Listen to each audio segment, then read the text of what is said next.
ಎಲ್ಲರಿಗೂ ನಮಸ್ತೆ. ಸೌಮ್ಯ ಸುರೇಶಾಚಾರ್ ಯೂಟ್ಯೂಬ್ ಚಾನಲ್ಗೆ ಸ್ವಾಗತ. ನಾನು ಸೌಮ್ಯ. ಎಲ್ಲರಿಗೂ ನಿತ್ಯ ಪ್ರಾರ್ಥನಾ ಸ್ತೋತ್ರದ ಲೋಕಕ್ಕೆ ಸ್ವಾಗತ. ಶ್ರೀ ಸಂಕಷ್ಟಹರ ಚತುರ್ಥಿ ಗಣಪತಿ ವ್ರತಕತೆ. ವ್ರತ ನಿಯಮಗಳು ಒಟ್ಟು 11 ನಿಯಮಗಳಿದೆ. ಯಾವ್ದ್ಯಾವ್ದಂತ ನೋಡೋಣ. ಮೊದಲನೇ ನಿಯಮ, ಈ ವ್ರತವನ್ನು ಪ್ರತಿ ಮಾಸದ ಮೊದಲ ಚತುರ್ಥಿ ದಿನದಂದು ಆಚರಿಸಬೇಕು. ಚತುರ್ಥಿ ದಿನ ಬೆಳಿಗ್ಗೆ ಎಳ್ಳೆಣ್ಣೆಯನ್ನು ಮೈಗೆ ಹಚ್ಚಿಕೊಂಡು ಸ್ನಾನ ಮಾಡಬೇಕು.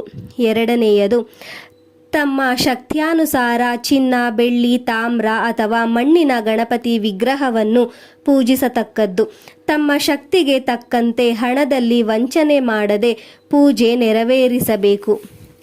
ಮೂರನೆಯದು, ಚೈತ್ರ ಮಾಸ ಮೊದಲುಗೊಂಡು ವ್ರತವಾಚರಿಸಿದರೆ ಸರ್ವೋತ್ತಮ ಫಲ ಪಡೆಯಬಹುದು. ನಾಲ್ಕನೆಯದು, ಸಂಜೆ ಚಂದ್ರೋದಯದವರೆಗೂ ನಿರಾಹಾರಿಯಾಗಿರಬೇಕು, ಅಂದರೆ ಉಪವಾಸ ಇರಬೇಕು. ನಂತರ ಶಾಸ್ತ್ರೋಕ್ತವಾಗಿ ಪೂಜೆ ಮಾಡಿ ಆ ದಿನ ಉಪವಾಸ ಮಾಡಿ ಮಾರನೆಯ ದಿನ ಪಾರಣೆ ಮಾಡಬಹುದು. ಅಶಕ್ತರು ಪೂಜೆಯ ನಂತರ ರಾತ್ರಿ ಉಪ್ಪಿಲ್ಲದ ಮೊಸರನ್ನ, ಕಡುಬು, ಸಿಹಿ ಸಜ್ಜಿಗೆಯನ್ನ ಸೇವಿಸಬಹುದು. ಐದನೆಯದು, ಕನಿಷ್ಠ 1 ವರ್ಷವಾದರೂ ಪೂಜೆ ಮಾಡಿ ನಂತರ ಉದ್ಯಾಪನೆ ಮಾಡಬೇಕು. 6ನೇ ವ್ರತ ನಿಯಮ, ಮಹಾಗಣಪತಿ ನಿತ್ಯ ಪೂಜೆಗಳಲ್ಲಿ ತುಳಸಿಯನ್ನು ಅರ್ಪಿಸಲೇಬಾರದು. ವಿಶೇಷ ವ್ರತ ಪೂಜೆಗಳಲ್ಲಿ ಉಪಯೋಗಿಸಬಹುದು.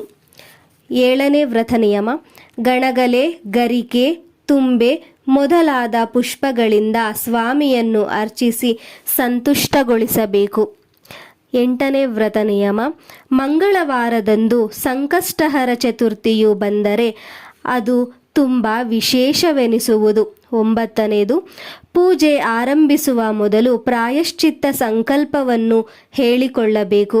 ಇದು ವ್ರತಕ್ಕೆ ಪೂರ್ಣ ಫಲ ತರುವುದು. 10ನೇದು, ಪ್ರತಿ ಮಾಸದಲ್ಲೂ ಆಯಾ ತಿಂಗಳ ಕಥೆಯನ್ನು ಓದಬೇಕು. ಓದುವ ಮೊದಲು ಪೂರ್ವಕತೆ ಓದಬೇಕು. 11ನೇಯದು, ಪ್ರತಿ ಮಾಸದಲ್ಲೂ ಶಕ್ತ್ಯಾನುಸಾರ ದಾನ ಮಾಡಬೇಕು ಹಾಗೂ ಪ್ರತ್ಯೇಕವಾದ ನೈವೇದ್ಯ ಮಾಡಬೇಕಾಗುವುದು. ಧನ್ಯವಾದಗಳು. ಇವೆಲ್ಲವೂ ಸಂಕಷ್ಟಹರ ಚತುರ್ಥಿಯ ವ್ರತ ನಿಯಮಗಳು. ಧನ್ಯವಾದಗಳು. ಯಾರೆಲ್ಲ ನನ್ನ ಚಾನಲನ್ನು ಸಬ್ಸ್ಕ್ರೈಬ್ ಮಾಡದೆ ನೋಡುತ್ತಿದ್ದೀರೋ ದಯವಿಟ್ಟು ಚಾನಲನ್ನು ಸಬ್ಸ್ಕ್ರೈಬ್ ಮಾಡಿಕೊಳ್ಳಿ ಹಾಗೂ ನಿಮ್ಮ ಫ್ಯಾಮಿಲಿ ಮತ್ತು ಫ್ರೆಂಡ್ಸ್ಗೆ ಶೇರ್ ಮಾಡಿ. ದೇವರ ಕೃಪಾ ಕಟಾಕ್ಷ ಎಲ್ಲರಿಗೂ ದೊರಕಲಿ.